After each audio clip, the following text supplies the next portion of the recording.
자, 이제 오늘 은혜 주실 하나님 말씀을 우리 함께 읽겠습니다. 에베소서 1장 17절로 19절 말씀입니다.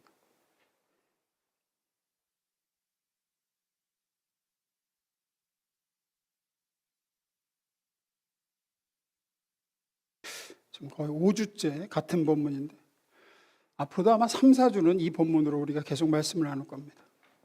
그만큼 에베소서는 한 구절 한 구절이 굉장히 보배롭고 깊이가 있는 성경입니다. 우리 17절에서 19절 읽으실 때 17절, 18절 나눠서 19절 함께 읽습니다. 제가 먼저 읽겠습니다. 우리 주 예수 그리스도의 하나님 영광의 아버지께서 지혜와 계시의 영을 너희에게 주사 하나님을 알게 하시고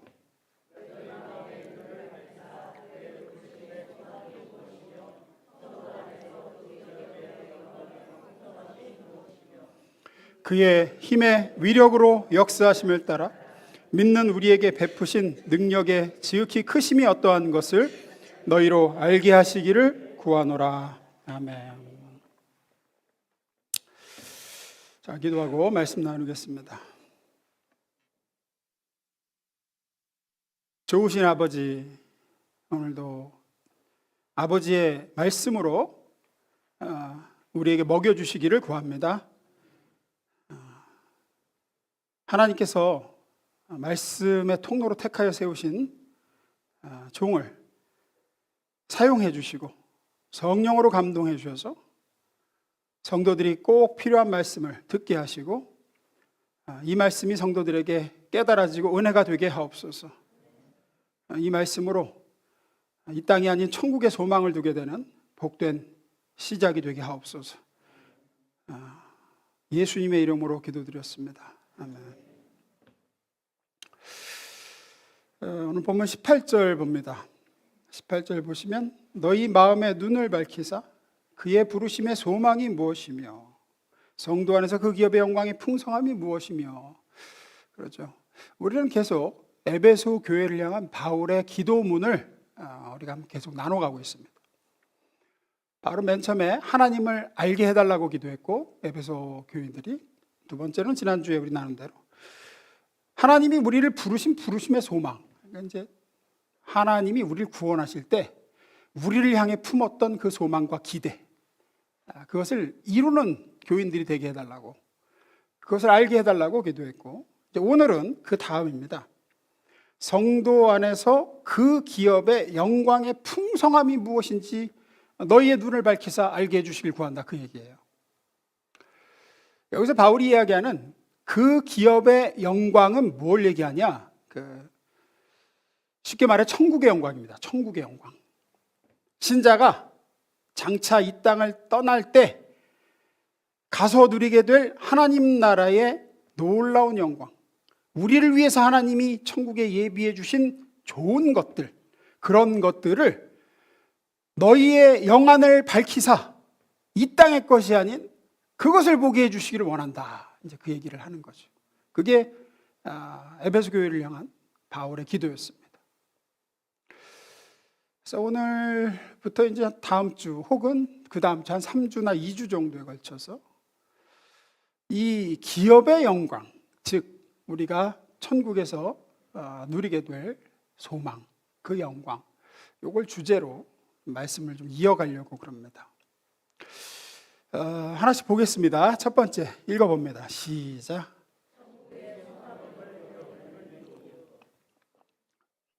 바울이 이렇게 기도하는 것처럼 기도한다는 거는 이제 그럴 가능성이 있으니까 기업의 영광, 천국의 영광을 저들로 보게 하옵소서라고 하는 건 이제 못 보고 살기 때문에 그래요. 그때 성도나 지금이나 크리스천들이 천국이 그렇게 좋다고 하면서도 나는 예수 안에 구원받았고 이제 내 소망은 하늘에 있다고 하면서도 정작 천국보다는 사실상 이 땅의 소망을 더 많이 두고 사는 교인들이 대부분입니다. 대부분이 천국은 어떻게 생각하냐면 이제 정말로 보험용 정도. 중요한 건 여기고 여기서 잘 먹고 잘 살고 이제 여기서 이제 평안하고 이게 그거고 그래도 죽으면 이제 나쁜 데 가면 안 되니까 이제 좋은 데 가야 되니까. 그래서 이제 천국의 소망은 그 정도예요. 딱 그 정도. 그래서 오늘 한국 교회의 초점은 확실히 내세적이기보다는 현세적이 된 것 같습니다. 지금 잘 사는 거, 여기서 승리하는 거, 지금 잘 나가는 거, 이 땅에서 행복한 거, 평안한 거, 이게 이제 온갖 초점이 거기 가 있어요. 신앙의 초점에. 아마 이유 중에 하나는 우리가 경제적인 급성장과 함께 먹고 살만해진 것이 아마 큰 이유 중에 하나일 겁니다. 분명히 제 기억으로는 제가 어릴 때는 70년대 또 80년대 90년대 초까지만 해도 기독교 신앙은 확실히 내세적이었습니다. 지금보다 훨씬 내세적이었어요. 죄 많은 이 세상은 내 집이 아니고 내 모든 소망은 저 하늘에 있어요. 내가 바라는 건 얼른 주님 만나는 거였어요. 다시는 슬픔이 없고 고통이 없고 눈물이 없는 곳으로 가는 것이 당시의 성도들에게 참으로 큰 소망이었습니다. 왜 그랬을까요? 사는 게 힘들었어요. 그때까지도 힘들었어요. 우리가 만불, 국민소득이 1만 불 된 지가 진짜 얼마 안 됐습니다. 또 1만 불 되더니 금방 2만 불, 3만 불 돼갖고 이제 4만 불을 바라보고 있죠, 지금. 거의 이제 환율 때문에 4만 불이 이제 환율이 올라서 그렇지 환율만 좀 떨어지면 4만 불이에요. 그래서 뭐 지금도 힘드네, 불경기네, 뭐 어렵네 하지만 사실 정말 이제 많이 잘 살게 됐잖아요. 진짜로 그래요. 여러분, 여기만 사셔서 그렇지 제가 늘 말씀드리잖아요. 선진국만 가봐서 그렇지 세계의 한 95% 정도 되는 나라는 우리보다 훨씬 못 삽니다. 그러니까 우리는 100명 중에 5등 안쪽이에요. 우리나라가. 제가 이제 선교 때문에 아프리카, 남수단, 우간다, 케냐 뭐 이렇게 돌아봤는데 요즘 우리나라 그 젊은이들 그러잖아요. 이게 나라냐 그러는데 진짜 그게 나라냐 그게 진짜 나라냐 싶어요. 거기가 이게 나라야 이게 지금. 정말 잘 살아요 우리나라. 정말 편리하고요. 가보면 알아요. 얼마나 불편하고 정말 우리나라가 얼마나 좋은지. 잘 살아요. 지난 설 연휴 때 지금 뭐 불경기고 뭐 살기 힘들고 그러는데 아시잖아요. 해외여행 나간 숫자 134만 명이 나갔습니다. 134만 명이. 아니 뭐 여기도 해외여행들 다니시잖아요. 뭐 꽤 가시잖아요. 또 이제는 잘 살게 됐고 그래서 놀 것도 많아졌고 즐길 것도 많아졌고 볼 것도 많아졌습니다. 그래서 이제 일찍 죽을 수 없어요. 이제 일찍 죽으면 안 돼. 일찍 죽으면 주님이 데려가셔도 이번 여행은 다녀와서 데려가셔야 돼. 이번 여행은 내가 얼마를 좀 가려고 버릇든 건데 지금. 결과 영원한 하나님 나라에 가서 받을 복을 지금 달라고 하기 시작한 거예요. 지금 달라고. 뭐 나중에 해주시오. 영원한 건 모르겠고 그냥 지금 달래 지금. 뭐 잠깐 살다 갈지 뭐 어쩔지 모르겠지만 어쨌든 어쩔 수 없습니다. 인간은 이곳 이 땅의 삶이 편안할수록 저곳 저 하늘을 향한 갈망은 줄어들 수밖에 없는 존재입니다. 살기 편하고 부족함이 없는 지금의 삶이 전부이며 여기서 계속 살 것 같은 사람은 착각에 빠져들어요. 그래서 머리로는 그렇지 않다는 걸 알면서도 안 그렇게 됩니다. 자꾸 이 세상의 삶을 즐기게 되고 여기 사는 것에 바빠서 천국을 까마득히 잊어버립니다. 관심이 안 갑니다. 그쪽으로는 자꾸. 기도 제목을 보면은 뭐 아버지 앞에 가서 인정받는 자녀 되는 기도 제목보다는 그냥 여기서 상 받고 여기서 잘 되고. 여러분은 안 그러신 것 같죠? 질문 드려볼까요? 여러분 만약 오늘 천국 갈 수도 있고 10년 뒤에 갈 수도 있다 그러면 오늘 가기를 선택하실 분 손 들어보세요. 오늘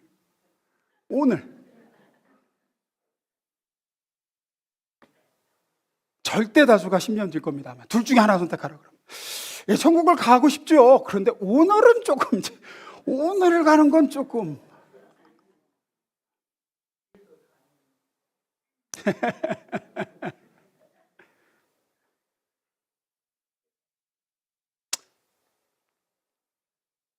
이 세상이 완벽하지 못해도 또 이 세상의 삶이 언제 깨져 무너질지 모르는 살얼음을 걷는 것 같은 삶이고, 그냥 내일 무슨 일이 닥칠지 모르는 염려의 연속이고, 그래도 우리는 조금 더 여기서 살길 바라요. 많은 분들이 그래요. 통제할 수 없는 게 이 세상에 너무나도 많은데도 그래도 지금 당장 죽어서 하나님 나라 간다 그러면 지금 죽는 건 조금 이렇게 돼요.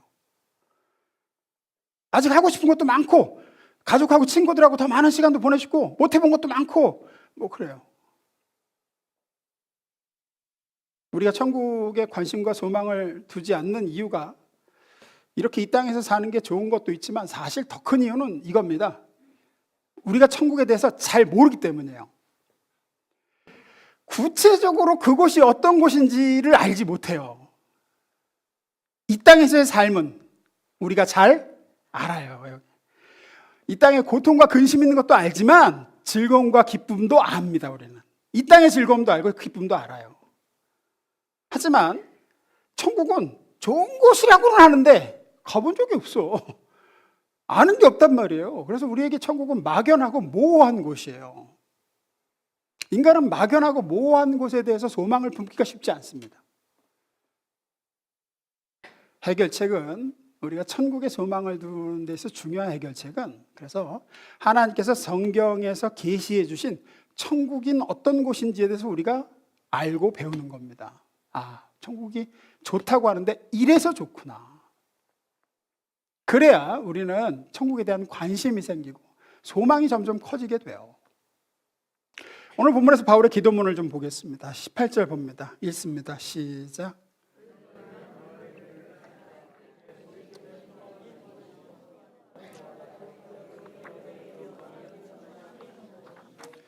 말씀드렸어요. 여기서 바울이 얘기하는 그 기업의 영광의 풍성함은 뭐냐? 천국의 영광과 그 풍성함이죠. 현대인 성경은 이렇게 얘기합니다. 제가 읽습니다. 여러분의 마음의 눈을 밝히셔서 그 부르심을 받은 여러분의 희망이 무엇이며 성도들이 하늘나라에서 받게 될 영광스러운 축복이 얼마나 풍성한가를 알게 해주시고 라고 기도하죠. 그래서 우리는 알아야 돼요. 오늘 바울의 기도처럼 우리의 눈을 밝히셔서 성도들이 하늘나라에서 받게 될 영광스러운 축복이 얼마나 풍성한지를 배울 필요가 있습니다. 그냥 우리 머릿속에서 생각하는 그냥 천국은 이럴 곳이야, 흰 옷을 입고 황금길을 걷고 그냥 소위 말한 뇌피셜로 만들어낸 천국의 모습이 아니라 성경이 얘기하고 있는 모습. 성경이 황금길이 한두 번 처음 가서 신기하겠지. 맨날 황금길 걸어 그게 얼마나 좋겠어요. 그게 좋으면 얼마나 좋겠어요. 천국은 성경이 얘기하는 걸 우리가 배워야죠. 만약에 여러분이 전도하려는 친구가 혹은 믿지 않는 가족이, 부모님이, 배우자가, 자녀가 예를 들어서 중환자실에 지금 누워 있어요. 전도하려고 애를 썼는데 이제 살 날이 얼마 안 남았어요. 지금 삶과 죽음을 오가면서 숨을 막 몰아쉬고 있는 상황이에요. 가서 그 친구에게, 그 부모에게, 가족에게 예수를 전하려고 그래요. 어떻게든 이제 시간이 얼마 남지 않았으니까 예수님 믿고 죄사함과 구원을 받게 하려고 해요. 알고 있는 지식과 간증을 총동원해서 십자가 죄사함과 구원을 전했어요. 예수를 믿기만 하면 내 영혼이 구원받고 아버지의 나라 천국에 가게 된다. 전하는 도중에 갑자기 듣는 사람이 힘겹게 묻습니다. 야, 그렇게 네가 얘기하는 그 예수를 믿으면 가게 된다는 천국이 도대체 어떤 곳인데 이렇게 천국 가야 된다 그러느냐? 그럼 여러분 뭐라고 대답하시겠어요? 얼마나 천국에 대해서 여러분이 설명할 수 있습니까? 솔직히 대부분의 사람들은 성경에서 천국에 관해 가르치는 걸 잘 몰라요. 눈물도 없고 슬픔도 없고 고통도 없고 예수님과 함께 영원히 사는 곳이야. 거기 넘어가면 별로 할 말이 없어요. 이제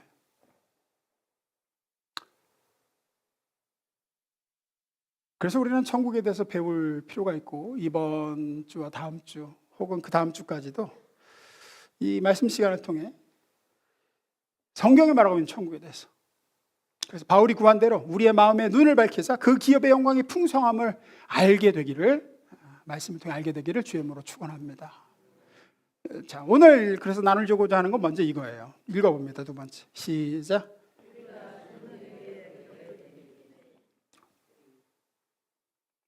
이번 주는 우리가 죽으면 무슨 일이 벌어지는지를 먼저 좀 보려고 해요. 신자가 죽었을 때, 예수 안에 있는 사람의 죽음 이후에 벌어질 일을 성경은 뭐라고 기록하고 있는가?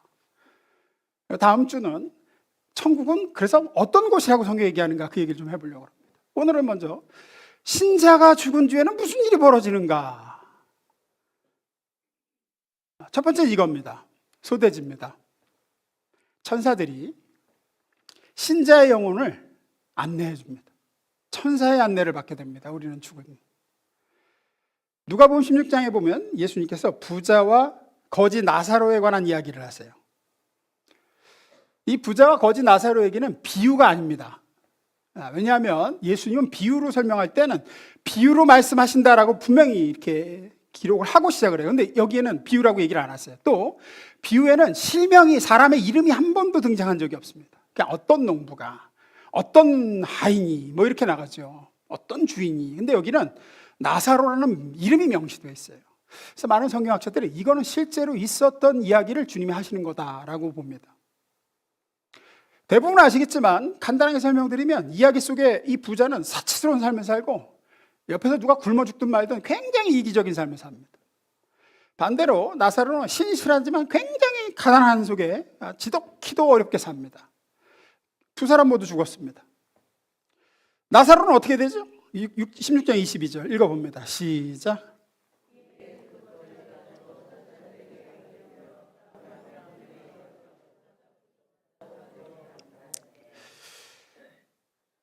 거지가 죽어서 지금 갔다고 하는 아브라함의 품 그러는데, 실제로 이 말 그대로 그냥 아브라함의 품에 이렇게 안겼다 그 뜻이 아니라, 이 당시 사람들, 유대인들은 아브라함의 품을 뭐라고 생각했냐면, 의로운 사람들이 죽어 마지막 부활 때까지 잠시 머무는 안식처를 아브라함의 품이라고 표현했어요.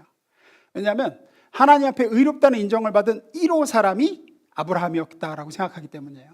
그래서 아브라함이 간 곳에서 머물면서 거기서 이제 잔치가 벌어진다, 천국 잔치가 벌어지고 파티가 있는 곳이라고 생각했습니다.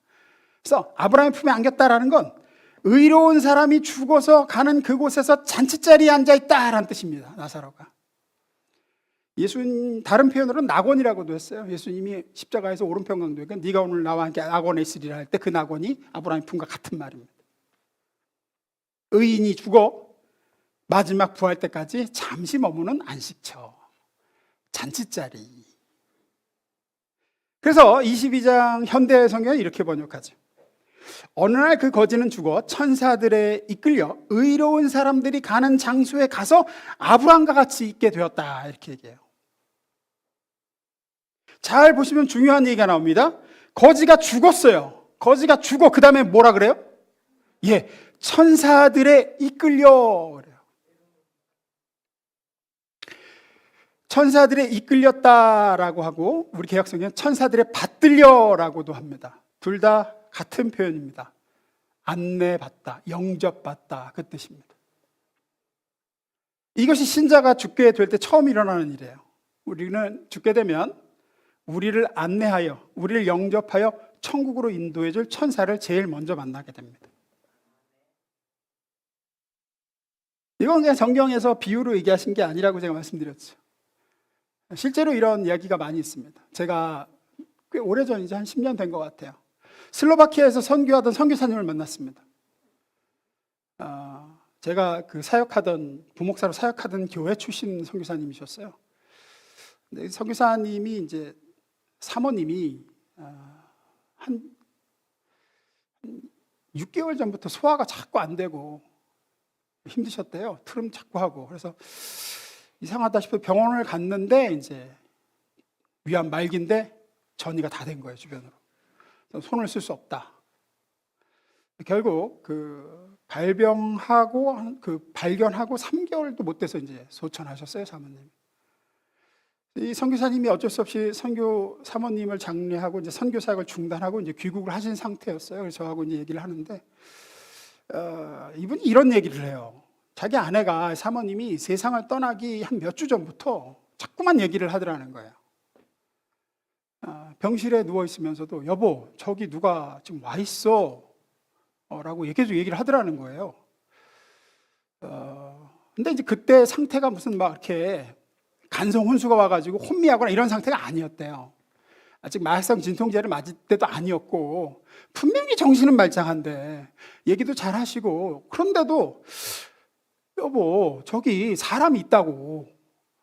그래갖고 아니 누가 있다 그래? 안 보여? 당신 안 보여? 저기 흰 옷 입은 분이 서 계시잖아 라는 얘기를 계속 하더라는 거예요.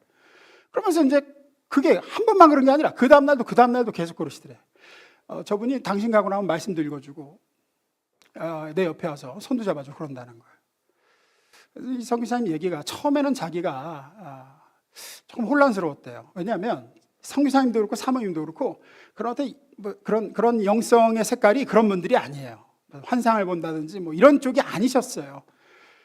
그런데 이 사람 분명히 말짱하고 아직 그렇게 정신 혼미할 상태가 아닌데 왜 이런 얘기를 할까? 근데 선교사님이 저한테 하는 얘기가 제가 지금 생각하는데 아마 하나님께서 이제 갑작스러운 죽음을 맞이하게 됐잖아요. 지금 애가 둘이 있어요. 애들을 두고 이제 떠나야 돼요. 그리고 이제 시시각각 다가오는 죽음의 공포라는 게 있잖아요, 사람은. 그런 제 아내가 두렵지 않도록 평안하게 죽음을 맞고 두고 가는 가족들을 하나님 책임져 주신다는 그 증표로 하나님께서 미리 천사를 보내주신 것 같아요 라고 저한테 이제 성교사님이 얘기를 하시는 거예요. 저도 그렇게 믿습니다. 저도. 왜냐하면 순교자들의 간증을 봐도 순교자들이 죽기 전에 고백하는 걸 보면 자꾸 그런 얘기를 많이 해요. 순교자들의 고백들을 보면 하나님의 사자가 주님께서 나를 위해서 나를 맞이하려고 지금 하나님의 사자가 저 위에서 지금 나를 바라보고 있다. 스데반도 그러죠. 스데반도 봐라 하늘이 열리고 보좌 우편에 그리스도께서 서 계신다. 이제 마지막 때가 되면 어떤 사랑하는 자녀가 극도의 죽음의 공포에 많이 휘말려가지고 막 몸부림치다가 죽지 않게 하시려고 하나님이 영안을 여시고 그의 천사를 보내시고 우리를 영접하고 우리를 받들고 우리를 안내하여 하나님 품으로 아버지의 나라로 올 수 있도록 하십니다. 저와 여러분이 죽을 때도 그럴 겁니다. 하나님께서는 사랑하는 여러분이 고통과 죽음의 공포로 몸부림치다가 천국 오는 걸 바라지 않으세요.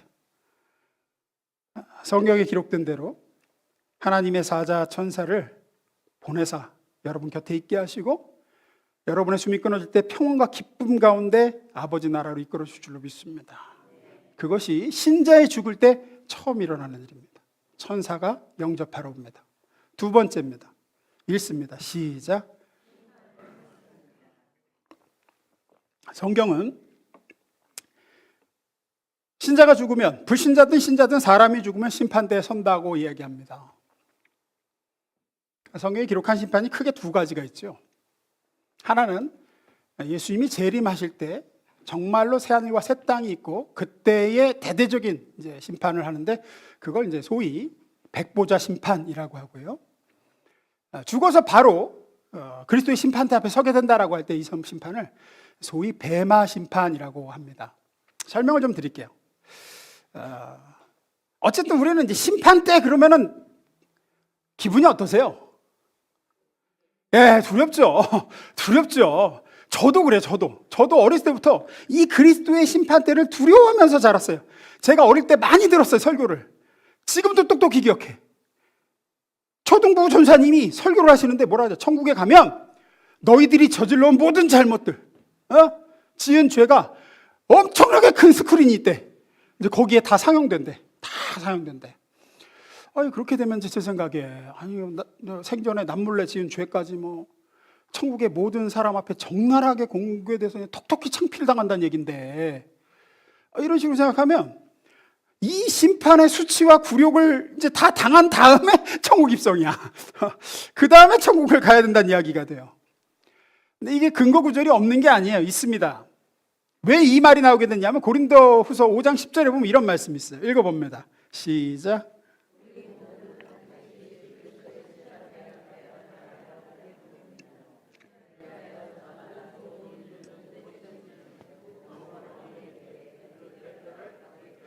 예, 여기 분명히 말씀을 하고 있어요. 우리 모두는, 신자든 불신자든 모두는 반드시 그리스도의, 솔직히 여기서 우리 모두는 불신자는 제외하고 신자들만 얘기하는 거예요. 사실은 고린도 교회의 신자들에게 하는 얘기예요. 반드시 그리스도의 심판대 앞에 서야 됩니다. 하지만 우리가 명심해야 될 게 이 심판은 수치당하고 굴욕을 당하는 심판이 아니라는 걸 명심하셔야 돼요. 여러분이 그리스도 예수를 여러분의 구주로 믿고 모셔드렸고 그분이 십자가에서 당하신 고난과 흘리신 피가 나의 죄를 사하기 위한 하나님의 대속의 피다라는 것을 믿으셨다면 이미 여러분의 모든 죄는 예수님께서 흘리신 피로 전부 덮여져 있어요. 덮여져 있어요. 구약의 대속죄일이 되면 대제사장이 어린 양을 죽여 그 피를 받아가지고 딱 가지고 지성소에 들어가 손가락으로 찍어갖고 속죄소에다가 뿌립니다. 이렇게 쫙 뿌려요. 그게 뭘 상징하냐? 그 속죄소 아래는 인간의 죄를 상징하는 3가지 물품이 들어있고 그걸 어린 양의 피로 덮는다는 상징이었어요. 피를 뿌려서 덮습니다.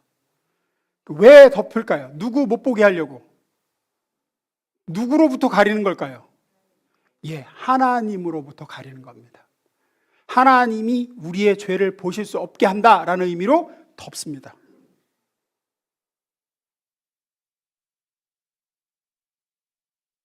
따라서 하나님의 아들 어린 양 되신 예수 그리스도의 피로 가려진, 덮여진 우리의 죄악은 우주의 그 누구도 들춰내서 볼 수가 없어요.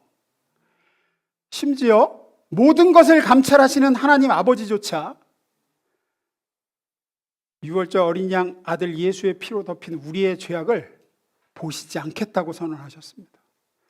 출애굽기 12장 13절에 나오죠? 읽어봅니다. 시작.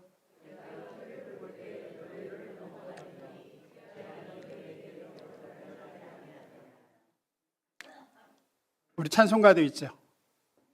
내가 그 피를 유월절 그 양의 피를 볼 때에 내가 너를 넘어가리라. 아시죠? 하나님은 말씀을 이미 하셨어요. 내가 뭘 볼 때, 피를 볼 때 그 집안에 이제 유월절 어린 양의 피가 발라진 그 집안에 어떤 놈이 있든 무슨 죄악이 거기 있든 안 보겠다. 피만 보고 넘어가겠다. 따라서 우리는 이 그리스도의 심판대에서 꺼리낄 게 하나도 없습니다. 여러분 두려워할 게 없어요. 대형 스크린에 내가 지은 모든 죄가 막 화면에 나타나 그럴 일은 없어요. 하나님도 못 보시는 죄를 누가 봅니까? 예수의 피로 덮여져 있는데. 따라서 이 예수 안에 있는 우리가 죽고 난 이후에 받게 될 그리스도의 심판대, 이 심판은 벌을 내리는 심판이 아니라 사실은 상을 주는 심판이에요. 바울이 이 구절을 쓸 때 떠올린 게 뭐냐면 고린도에서 열렸던 고대 올림픽입니다. 고린도 지역에서는 고대 올림픽 경기가 열렸는데 당시에 그 거대한 그 경기장, 그 콜로세움에서 이제 여러 선수들이 출전해서 이제 막 레슬링도 하고 뭐 그랬어요. 달리기도 하고. 그때 이 올림픽 심사위원들은 베마라고 하는, 오늘 본문에 나오는 심판대라, 그리스도의 심판대 할 때 그 심판대가 베마입니다. 그리스어로. 그 베마라고 하는 높은 단에서 선수들을 심사했어요. 누가 1등, 누가 2등, 제가 이겼다, 제가 졌다. 그래가지고 1등한 사람에게 상을 수여했어요. 그렇게 우승한 선수는 이 베마, 심판대에 올라서 상을 받습니다. 주로 목에 두르는 화환하고 머리에 쓰는 월계수 잎이었어요. 딱 씌워주고 평생 세금 면제받고 자녀 학비 면제받았어요. 바울이 고린도 후서에서 그리스도의 심판대, 그리스도의 베마에 서게 될 것입니다라는 얘기했을 때 고린도 교회 성도들은 벌받는 심판대를 생각한 게 아니라 올림픽 시상대를 떠올렸다고요. 아, 우리가 이 땅에서 믿음의 다른 박질을 얼마나 잘했는지, 재화의 씨름과 예수를 닮아가는 그 레슬링을 얼마나 했는지에 따라서 그 그리스도의 뱀마에서, 그 시상대에서 상을 받게 될 거구나. 그래서 우리는 그 그리스도의 심판대 앞에서 서는 시간이 굴욕의 시간이 아니라 영예의 시간이에요. 거기서 우리는 죄송합니다, 잘못했습니다가 아니라 감사합니다 주님 하고 말하게 될 거예요. 근데 문제가 있습니다. 다시 고린도후서 5장 10절 봅니다. 여기까지는 좋다는 거예요. 우리 모두는 반드시 그리스도의 심판대 앞에 나타나야 하기 때문입니다. 그런데 뒤에 문제가 있죠. 그리하여 저마다 좋은 일이든 못된 짓이든 몸으로 한 일에 대해 그 대가를 받게 될 것입니다. 그런단 말이에요. 이거 심판 아니에요? 이러면 잘못한 거 벌 받는다는 얘기잖아요 라고 생각하지만, 이것도 역시 원어를 좀 살펴볼 필요가 있어요. 왜냐하면 여기서 말하는 못된 짓, 여기서 말하는 못된 짓이든 좋은 일이든 할 때 못된 짓은 악하고 죄되고 나쁜 짓을 얘기하는 게 아니라, 이 단어의 뜻은 무가치한 짓을 얘기해요. 헛된 짓, 금방 사라질 것. 고고한 사람은 고고한 대로, 또 여기서 말하는 그 반대되는 그 좋은 일은 가치 있는 일을 얘기해요. 가치 있는 일. 우리가 지난주에 나눈 대로 부르심에, 하나님이 우리를 부르신 부르심의 소망과 기대대로 살았던 일을 얘기해요. 따라서 바울이 하는 말은, 이 땅에 사는 동안에 금세 사라질 것들에 목매고 헛되고 무가치한 것에 인생을 허비해버린 사람들은 그 시상식에서 어떤 상도 칭찬도 받지 못한다는 뜻입니다. 벌을 받는 게 아니라 다만 상을 못 받는 거예요. 반대로 이 영원한 가치에 모든 것을 투자하고 하나님의 부르심의 그 상을, 그 부르심의 소망대로 산 사람들은 거기서 칭찬과 상을 받게 되는 거죠. 이 세상은 죄로 인해 불완전한 세상이다 보니 이 세상에선 때때로 엉뚱한 사람이 인정과 상을 가로채기도 합니다. 종종 남을 이용하고 남을 짓밟고 남을 눈물리게 한 사람이 그렇게 악하고 못된 인간이 성공하고 이 땅에선 잘 나가고 박수 받기도 하고 영광을 누리기도 합니다. 하지만 천국에서 그리스도의 심판대 앞에서 모든 게 뒤집힐 겁니다. 이 땅에서 이름 없이 빚도 없이 하나님의 부르심의 기대와 소망대로 살았던 사람들이 거기선 칭찬과 상을 받을 겁니다.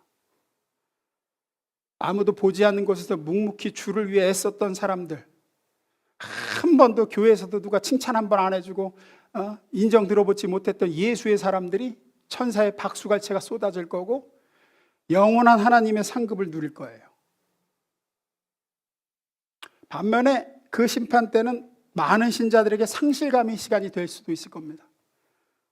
예수님 믿어 대속의 은혜로 심판을 안 받아, 죄는 덮였어. 하지만 하나님이 맡겨주신 귀한 한 번뿐인 인생을 허비했다는 사실을 거기서 깨달을 거예요. 뼈저리게 후회할 겁니다. 옆에서 남들 상 받는 모습을 지켜보며 나도 그렇게 살지 말 걸 하고 후회할 때의 상실감을 얘기해요. 바울은 이런 사람들을 가까스로 불에서 빠져나온 사람에 빗대서 얘기합니다. 가까스로 불에서 꼭 건져낸, 반쯤 끄슬린, 구원은 받았지만 그 이상의 아무것도 없어. 마치 집에 화재가 크게 났는데 소방관의 도움으로 겨우 빠져나서 목숨은 건졌어. 목숨은. 근데 몸은 반신불수가 됐고 재산은 싹 타버려서 남은 게 아무것도 없어. 남은 건 생명 건졌다, 그거 하나예요. 살아가는 저와 여러분이 이 땅에 한 번뿐인 삶을 어떻게 사느냐에 따라서 이 심판대 앞에서의 처지는 달라질 겁니다. 여러분이 거기서 상실감에 가슴을 치게 되지 않기를 소망합니다. 세 번째 마지막입니다. 읽습니다. 시작. 우리가 죽으면, 신자가 죽으면 우리의 영혼은 천사들의 인도와 천사들의 영접을 받고 하나님 나라로 가게 됩니다. 그리고 거기서 그리스도의 심판대, 이 뱀마 앞에서 우리는 심사를 받게 되고 상을 받게 되고 칭찬과 인정을 받게 될 겁니다. 그 다음에 일어난 일이 뭐냐? 우리는 새로운 몸을 입게 됩니다. 이 일은 우리가 죽은 후 즉시 일어나진 않지만 예수님께서 이 땅에 다시 오실 때 일어나는 일입니다. 언뜻 생각하기에 그러면 한참 그 낙원에서 대기해야 되겠네요 라고 하는데 사실 그렇지 않을 겁니다. 왜냐하면 하나님께는 천년이 하루 같고 하루가 천년 같다라고 하시잖아요. 천국에서의 시간은 이 땅의 시간과 분명히 다릅니다. 거기서 오래 대기할 일은 저는 없을 거라고 생각해요. 어쨌든 고린도전서 15장 51절 52절에 보면 이런 말씀이 있습니다. 읽습니다. 시작.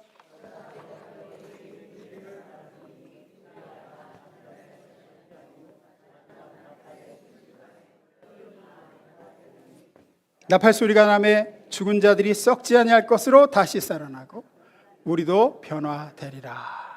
우리는 분명히 새로운 부활의 몸을 받게 될 것입니다. 우리가 입게 될 새 몸은 영원한 생명을 누릴 완벽하고 영원한 몸이다 라고 성경은 얘기합니다. 그럼 구체적으로 어떤 몸입니까? 라는 생각이 드실 거예요. 우리가 부활해서 다시 입게 될 새로운 몸은 어떤 몸입니까? 많이들 궁금해 하실 것 같아요. 몇 살로 돌아갑니까? 낭낭 18세로 돌아갑니까? 제가 생명의 삶에서 자주 얘기하는데 저는 18세로 돌아가면 조금 곤란합니다.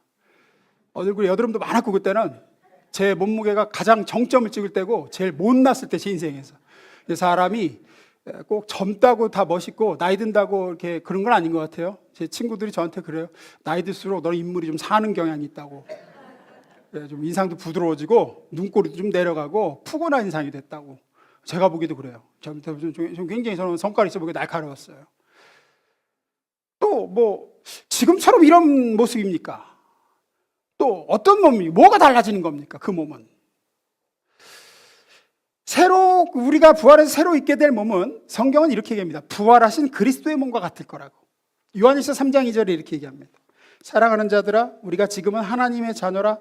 장래에 어떻게 될지는 아직 나타나지 아니하였으나, 어떻게 될지는 모르지만 그가 나타나시면 우리가 누구와 같을 줄? 그와 같을 줄. 예수님이 나타나시면 우리가 예수님과 같을 줄을 아는 것은 그의 참모습 그대로 볼 것이기 때문이니 그래요. 천국에서 우리의 몸이 어떤 몸일지를 세세히 알 수 없지만 부활하신 예수님 몸처럼 된다는 사실은 분명하다, 이 얘기를 하는 겁니다. 고린도전서 15장 44절부터 49절에서 이렇게 얘기합니다. 제가 읽습니다. 지금은 죽음을 앞둔 인간의 몸이지만 다시 살아난 뒤에는 영적인 몸이 될 것입니다. 자연적인 인간의 몸이 있는 것처럼 초자연적인 영적인 몸도 있기 때문입니다. 처음에는 우리도 인간의 몸을 가지고 있지만 후에는 하나님께서 영적인 하늘의 몸을 우리에게 주십니다. 인간은 모두 아담과 같이 흙으로 지어진 몸을 지니고 있습니다. 그러나 그리스도의 소유가 된 사람은 모두 그리스도와 같은 몸, 곧 하늘에서 주어진 몸을 지니게 될 것입니다. 지금은 아담과 같은 몸을 가진 우리가 훗날에는 그리스도 같은 몸을 지닐 것입니다. 아담은 이 땅에 흙으로 지음을 받았다는 거예요. 그러나 그리스도는 아니라는 거예요. 그리스도의 부활하신 몸은 이 땅에 흙으로 된 그 지어진 몸이 아니라 하늘의 것으로 지어진 몸이다. 우리는 그 몸을 입을 것이다. 예수의 부활하신 몸과 같을 것이다 라는 얘기를 성경은 증언하죠. 그러면 부활하신 몸이 어땠는데 그러냐? 예수님의 몸이 도대체 어땠냐? 이걸 보면 우리가 장차 입게 될 영원한 새 몸에 대해서 알 수 있죠. 누가복음 24장에 보면 예수님 부활하신 이후에 제자들이 이렇게 모여가지고 정말로 예수님이 살아나신 게 맞냐? 왜냐하면 어떤 제자는 봤다 그러고 만났다 그러고 여자들도 부활하신 예수님 만났다 그러고 거기 또 없었던 제자들은 야 우리가 그분 돌아가시는 거 봤는데 그분의 영이 너희를 찾아왔겠지. 그분이 살아났겠느냐? 그래서 막 한창 열띤 토론을 하고 있는데 문 다 닫혀 있고 유대인들이 무서워서 커튼까지 다 쳐놨는데 예수님이 갑자기 제자들 한복판에 나타나시죠. 누가복음 24장 36절. 이 말을 할 때 예수께서 친히 그들 가운데 서서 이르시되 너희에게 평강이 있을지어다 하시니 그들이 놀라고 무서워하여 그 보는 것을 영으로 생각하는지라. 왜 영으로 생각했을까요? 이게 벽을 뚫고 갑자기 나타나서 그래요. 아니 사람이면 문을 열고 들어와야 되는데 문 여는 소리도 안 나고 자기들끼리 모인 가운데 갑자기 예수님이 나타나신 거예요. 어디선가 갑자기. 그래서 제자들은 야 귀신인가 보다 이렇게 생각을 한 거죠. 이걸 통해서 알 수 있는 게 첫째, 부활하신 예수의 몸은 순간 이동할 수 있는 능력을 가지고 계신 걸 알 수 있어요. 이런 벽이나 지형지물에 영향을 받지 않고 본인이 원하시는 곳이면 어디든지 즉시 가시는 걸 알 수 있죠. 엠마오에 계시다가 싹 사라지. 갑자기 예루살렘에서 제자들에게 나타나시고 또 여기서도 얘기 다 마치시면 또 싹 사라지세요. 문 열고 나가신 게 아니에요. 그냥 싹 사라지세요. 그게 제자들이 소스라치게 놀라 유령을 봤다고 착각한 이유입니다. 이게 부활한 몸의 새로운 능력이죠. 그런데 또 이 몸이 그렇다고 허상이냐, 이렇게 만질 수도 없고 뭐 이렇게 진짜 유령처럼 그렇게 막 붕 떠다니는 거냐? 또 그건 아니야. 왜냐하면 38절 39절 보면 이렇게 얘기합니다. 읽습니다. 시작.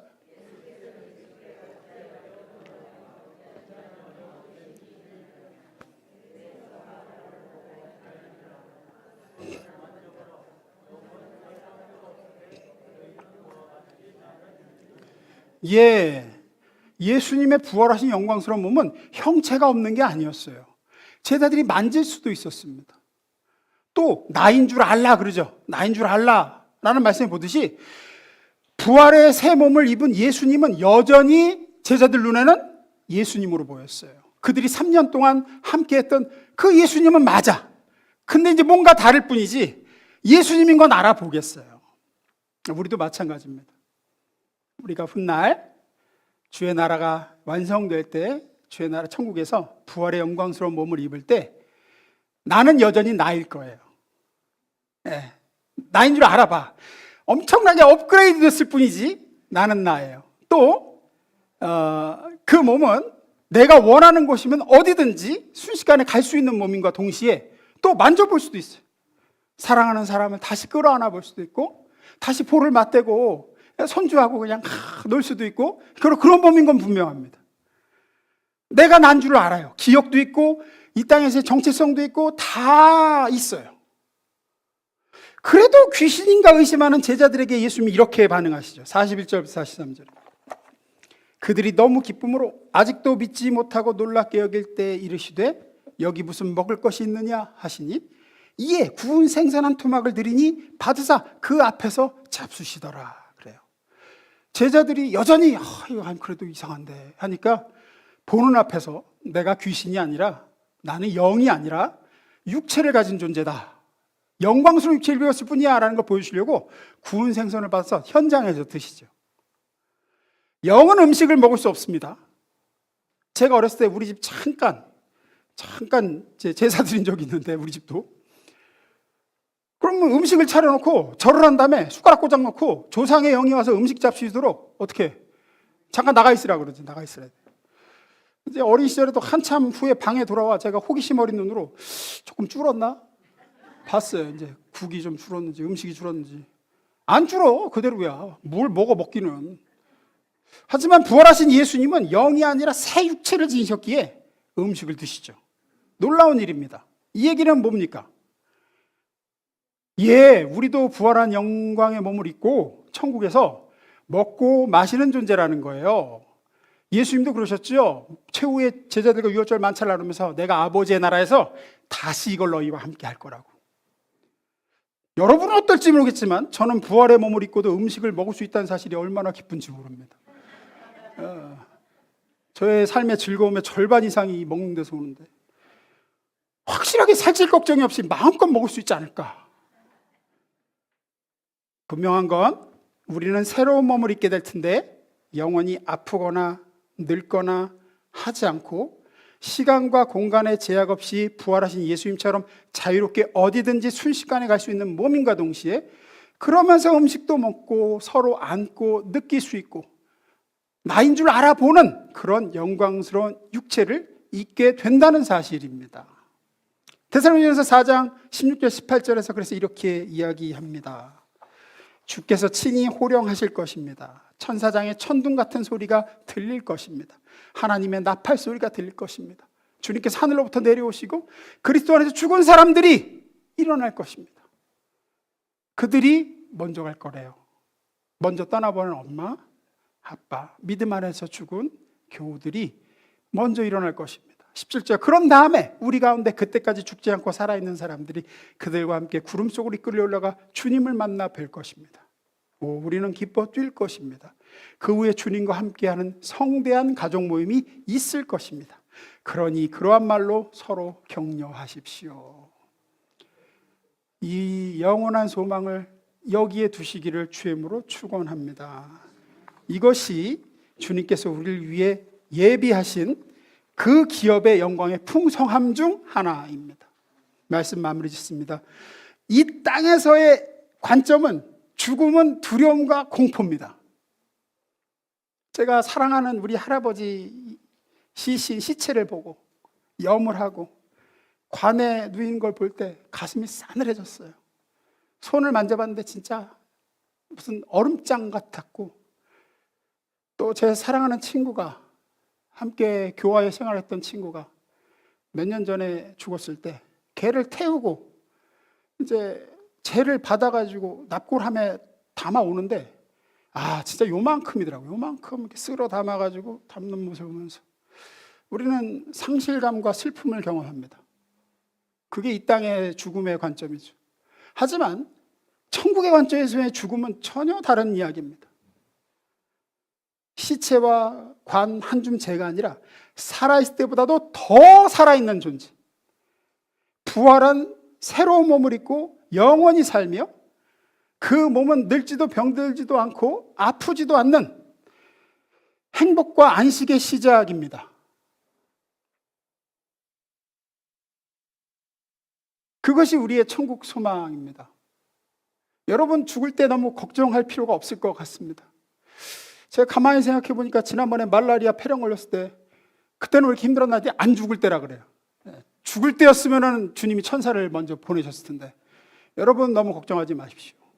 스데반에게 보내셨듯, 나사로에게 천사가 영접해서 주님의 나라로 갔듯, 여러분이 임종을 맞이할 때 고통에 몸부림치고 무서워가지고 그렇게 하나님의 자녀가 하지 않도록 분명히 천사가 올 겁니다.